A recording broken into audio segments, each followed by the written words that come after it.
Welcome back. You're watching WION World is One. I'm Shivan Channa. This is Speed News. Let's begin.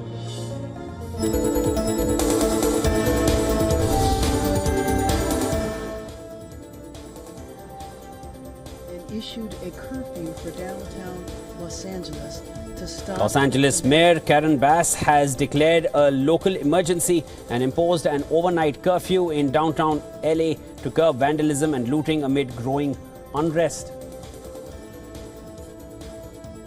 Bass announced the decision after nearly 200 arrests were reported since Friday, with at least 23 businesses looted on Monday night.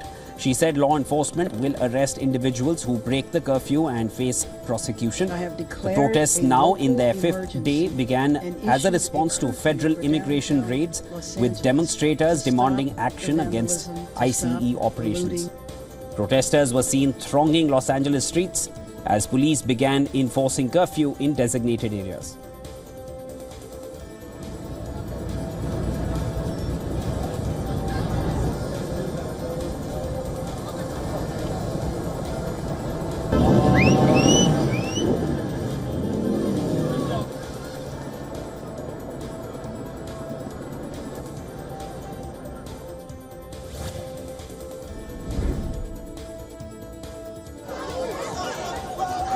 Protesters gathered in downtown Chicago to demand an end to deportations and condemn President Trump's immigration policies.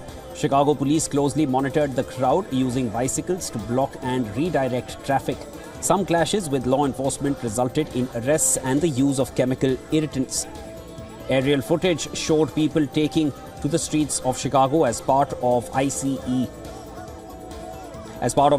Out. Now, the demonstrations are part of a nationwide wave of protests which began outside the immigration court on East Adams Street and later marched through downtown, disrupting traffic.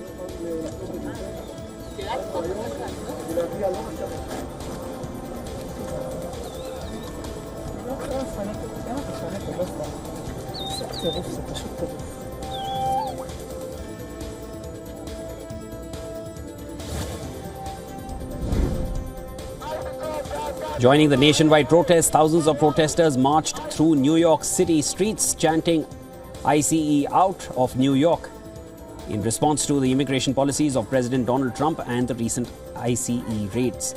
The protests, which drew several thousand people, were sparked by a series of immigration and customs enforcement raids that have ramped up in recent weeks, arresting migrants and asylum seekers across the US.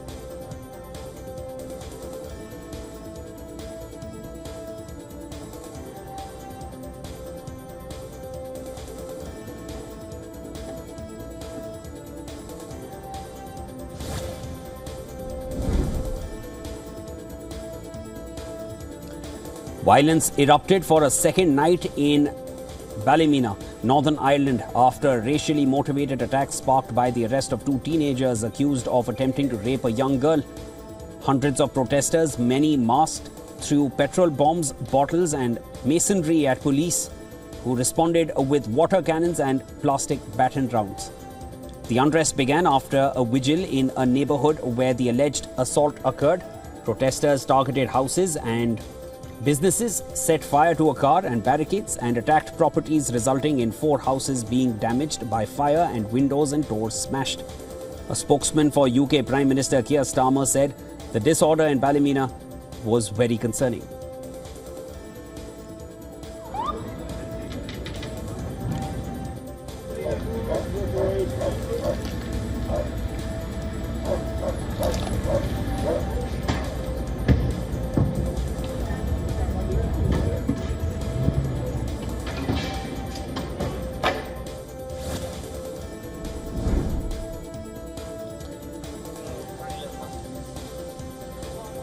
Deadly Russian strikes have once again targeted Ukraine's northeastern city of Kharkiv, killing at least 2 people and wounding 54 others, including 5 children.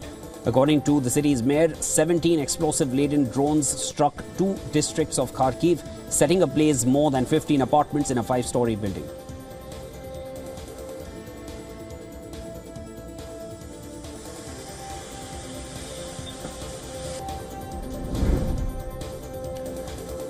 The US government has approved restrictions on buying soda with food stamps in some states. Nebraska was the first state to receive federal approval to ban the purchase of soda and energy drinks using Supplemental Nutrition Assistance Programs or SNAP benefits. Arkansas, Idaho and Indiana have also moved to ban purchases of soda and candy with SNAP benefits. The move is set to affect at least 1 million residents living in these states out of the approximately 42 million Americans who receive SNAP benefits monthly. The restrictions aim to promote healthier eating habits and reduce the consumption of sugary drinks and snacks among low-income households. We have some incredible guests today, governors of Indiana and Arkansas. SNAP waivers, and people have answered the call, and we're very, very happy.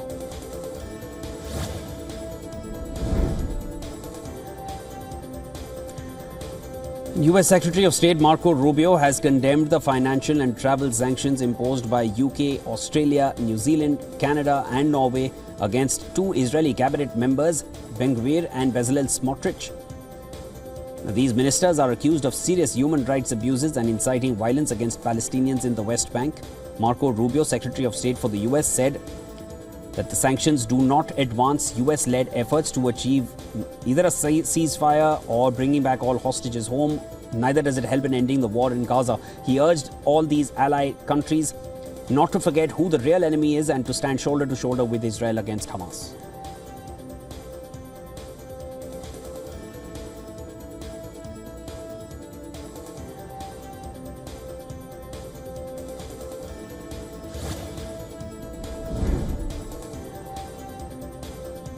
Palestinians clashed with Israeli security forces, throwing rocks and burning tires during a military raid in the old town of Nablus, located in the occupied West Bank. The Palestinian Health Ministry and the Israeli army said that 2 Palestinians were killed and several others were injured during the large-scale Israeli military operation. The Israeli army reported that the 2 Palestinians attempted to steal a soldier's weapon, resulting in a confrontation that left 1 soldier moderately injured and 3 others lightly injured. The northern West Bank, where Nablus is located, has been the target of a major Israeli offensive since late January.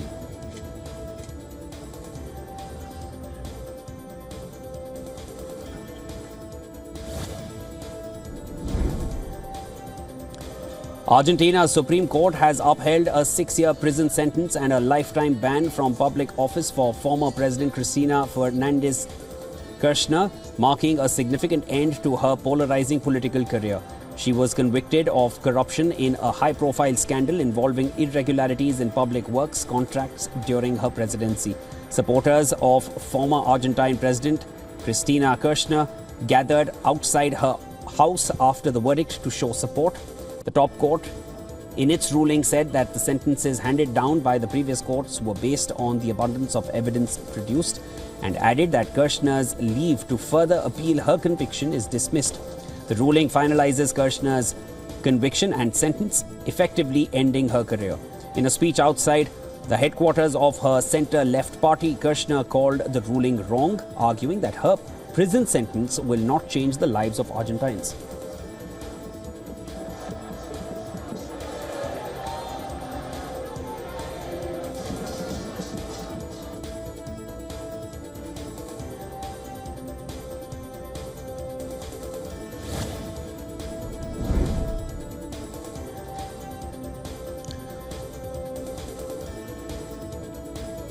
China and the US have made significant progress in their trade talks, agreeing in principle to a framework for implementing the consensus reached by Chinese President Xi Jinping and US President Donald Trump during their phone call on the 5th of June and previous Geneva talks.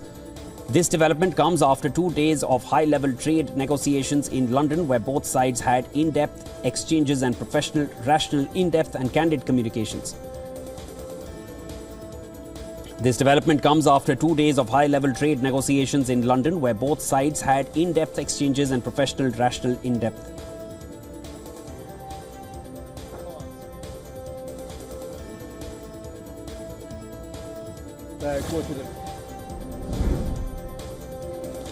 Spain is expecting A record-breaking tourism season with projections suggesting the country could welcome up to 100 million tourists this year.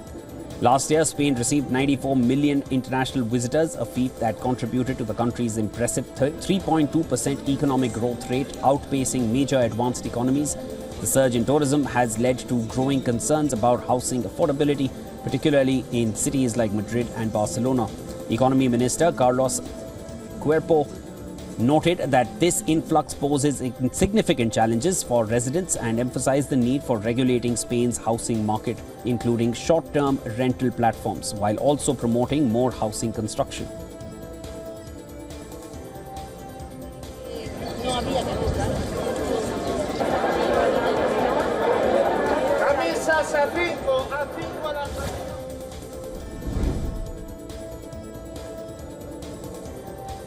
In the Netherlands, a unique and fascinating sight can be found on the beaches where Dutch artist Theo Jansen's kinetic sculptures known as strand beasts came to life.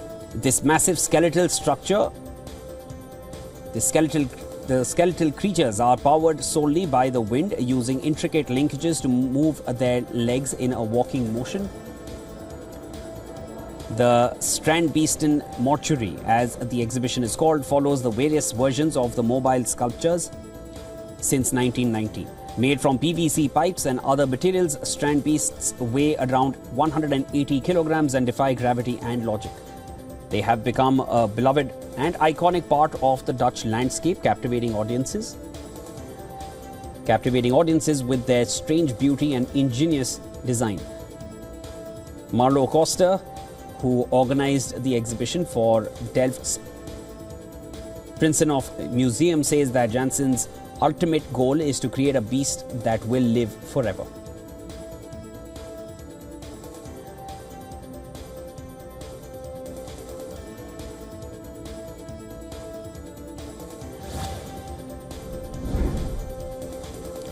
The dollar and China's yuan were steady as teams from US and China concluded trade talks in London, hinting at a thaw in a damaging trade war between the world's two largest economies, but offering scant detail.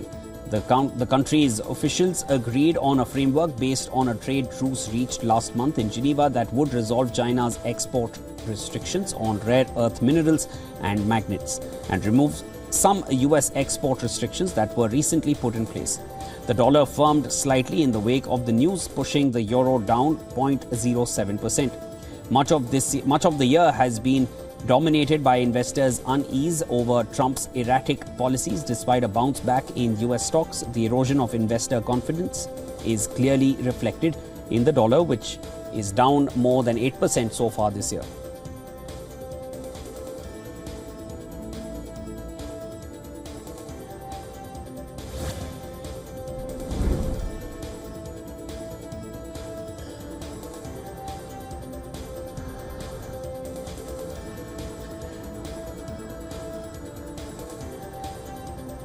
Oil prices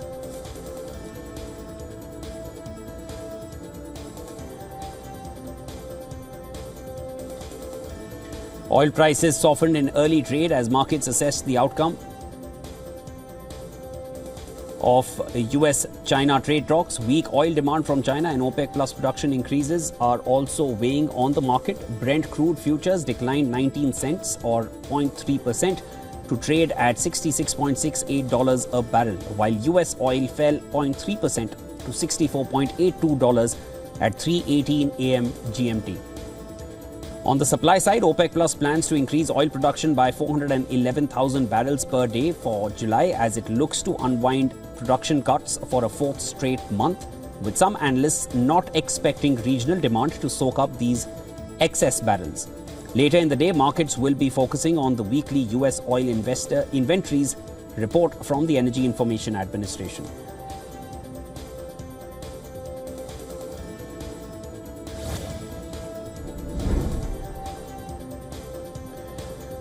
A Reuters report suggests US consumer prices likely increased moderately in May amid relatively cheaper gasoline, but the Trump administration's import tariffs probably started filtering through to other goods and potentially raising underlying inflation pressures.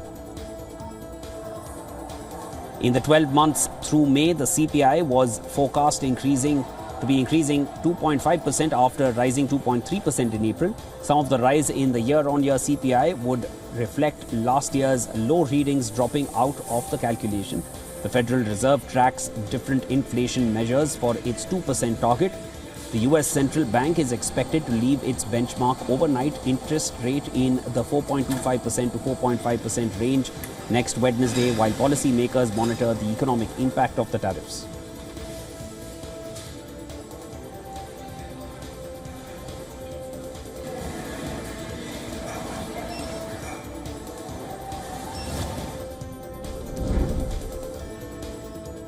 Boeing heads into the Paris Air Show after a blockbuster May that included booking 303 new orders and rolling out 38 new 737 MAX jets, a production rate it has been working to reach for more than a year. The company also delivered 45 aircraft last month. It was the sixth highest monthly order tally in Boeing's history, according to company data. Wall Street closely monitors aircraft deliveries because plane makers can collect the majority of their payment when they hand over jets to customers. So far in 2025, Boeing has delivered 220 aircraft. European rival Airbus has delivered 243 aircraft so far this year.